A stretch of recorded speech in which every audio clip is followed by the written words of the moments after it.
Del Rey abastecido. Toca a fita no volume máximo. Que papai do céu nos proteja.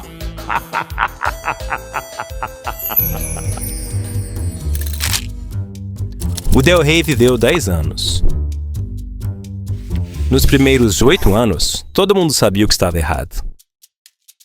A Ford sabia, os donos sabiam, a imprensa sabia.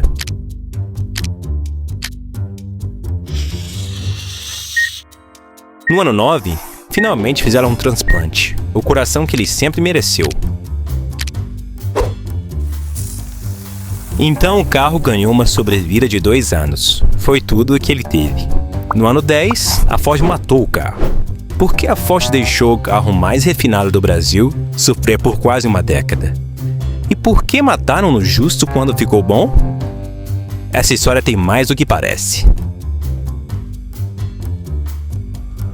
Nos próximos minutos você vai entender por que o Del Rey nasceu com o motor errado, o que a Ford fez e o que deixou de fazer por 8 anos, como uma fusão improvável salvou o carro e por que no fim nada disso importou.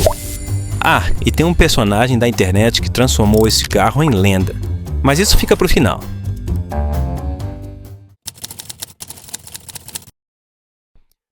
A Ford tinha um problema. O Landau, aquele sedã enorme, imponente, quase presidencial, tinha saído de linha. O Maverick também. A era dos motores V8 tinha acabado. A Ford precisava de um carro novo, mas não tinha um motor novo. O que eles tinham era a plataforma do Corcel 2 e o motor do Corcel 2. Um 1.6 de origem Renault. Econômico, confiável, fraco. A Ford sabia que não era ideal, mas era o que tinha. Então eles apostaram em uma outra coisa: acabamento. Se o carro não podia ser o mais potente, seria o mais refinado. A Ford tinha um plano, e no papel fazia sentido, mas o que eles não previram ia custar caro. Como você faz um carro parecer luxuoso sem ter um motor de luxo? A Ford resolveu isso com detalhes: bancos em veludo, revestimento em madeira, vidros e travas elétricas de série, algo que Monza e Santana trataram como opcional. E um detalhe que virou marca registrada: um relógio digital azul no console do teto. Pequeno, mas era o tipo de coisa que fazia o vizinho perguntar: quanto você pagou nisso? O design seguia a escola americana. Linhas retas, carroceria de 3 volumes. Parecia um Ford Granada em escala reduzida. Veio em 2 versões: prata e ouro. A ouro completa, a prata mais acessível. O Del Rey chegou nas concessionárias e o público percebeu: esse carro era diferente. As vendas foram fortes. O Del Rey era lindo, bem equipado, refinado. Mas tinha uma coisa que todo esse veludo não conseguia esconder.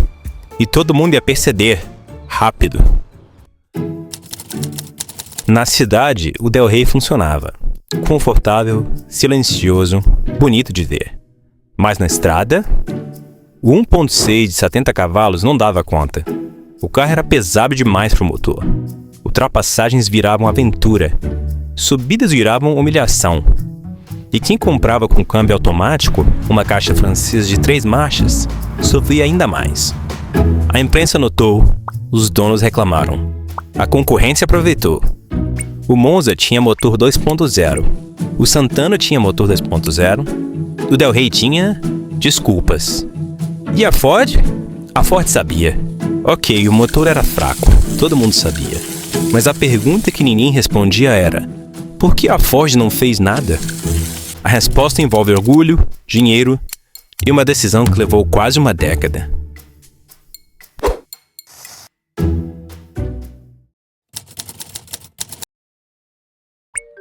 A Ford do Brasil não era independente. Dependia da aprovação da matriz americana. E desenvolver um motor custava dinheiro que a matriz não queria gastar no Brasil. Comprar motor de outra marca, o orgulho não deixava. Então a Ford fez o que muita empresa faz: ajustes cosméticos. Em 1985, o Del Rey ganhou uma repaginação. Frente nova, linhas mais modernas. As versões mudaram de nome: L, GL, GLX e Guia. A Guia era o topo: direção hidráulica, ar-condicionado, o escudo guia no capô, o mesmo do famoso estúdio italiano de design. Em 1987, o câmbio automático ganhou gerenciamento eletrônico. Tudo isso era bom, mas nada disso resolvia o problema fundamental. O Del Rey continuava bonito, continuava confortável, continuava lento.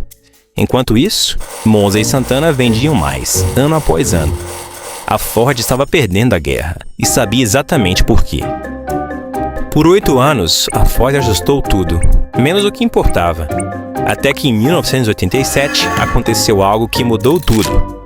Duas marcas rivais, agora do mesmo lado.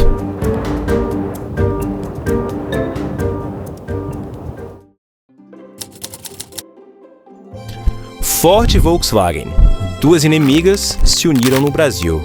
Uma joint venture chamada Autolatina. Na época, pareceu loucura. Duas marcas que competiam por décadas, agora dividindo fábricas, plataformas e motores. De repente, a Ford tinha acesso ao lendário AP da Volkswagen, o motor que equipava Gol, Santana, Paraty. Considerado até hoje um dos melhores já feitos no Brasil. Em 1989, o Del Rey finalmente recebeu o AP 1.8. E tudo mudou. O carro que sempre foi bonito, agora andava como gente grande. Tinha torque, tinha resposta. Finalmente, competia de igual para igual com Monza e Santana. O Del Rey tinha virado o carro que sempre deveria ter sido, 8 anos depois. Mas se essa fosse uma história feliz, você já teria ouvido falar dela. 8 anos é muito tempo. O design de 1981 já estava datado. Os concorrentes tinham evoluído. O mercado tinha mudado. A Ford olhou para o Del Rey com motor AP e viu um carro velho com coração novo. Não era suficiente. Em 1991, o último Del Rey saiu da linha de montagem. Foram 250 mil unidades. Uma década de produção. Uma família inteira de veículos. A perua Belina, a picape Pampa. Mas a melhor versão do Del Rey, a versão com o motor certo, só existiu por 2 anos. O transplante funcionou, mas chegou tarde demais. O Del Rey morreu em 1991, mas a história não acaba aqui. Porque décadas depois, um personagem da internet ia transformar esse carro em outra coisa. Para entender o que aconteceu, você precisa entender quem comprava o Del Rey. Não era o executivo de terno, não era o playboy, não era o cara que queria aparecer. Era o cara que construiu a vida com as próprias mãos. O mestre de obras que começou de ajudante. O dono de oficina que abriu um negócio com um empréstimo e nunca fechou. O comerciante que acordava às 5 da manhã. Esse cara não queria ostentação. Queria um carro que dissesse com discrição: eu consegui. O Del Rey dizia exatamente isso. O porta-malas cabia o isopor de cerveja para o churrasco de domingo. O banco de veludo era confortável para a viagem longa. O acabamento era bonito o suficiente para estacionar na frente da igreja sem vergonha. Era um carro honesto, para gente honesta. E foi exatamente isso que virou meme. Del Rey brilhando, cerveja trincando, Amado Batista cantando, cigarro queimando, final de semana começando. Joaquim Teixeira. O personagem que transformou o Del Rey em lenda na internet. O Joaquim Teixeira não inventou nada, ele só descreveu com precisão cômica o que milhões de brasileiros viviam de verdade. O Del Rey virou sinônimo de sexta-feira, de churrasco, de som alto no portão, de homem simples que trabalha a semana inteira e no sábado é rei. A zoeira pegou, virou meme, virou piada. Mas debaixo da zoeira tem verdade. O Del Rey era o carro desse Brasil. Um Brasil que não aparece em revista, que não posta foto no Instagram. Um Brasil que trabalha, descansa e repete.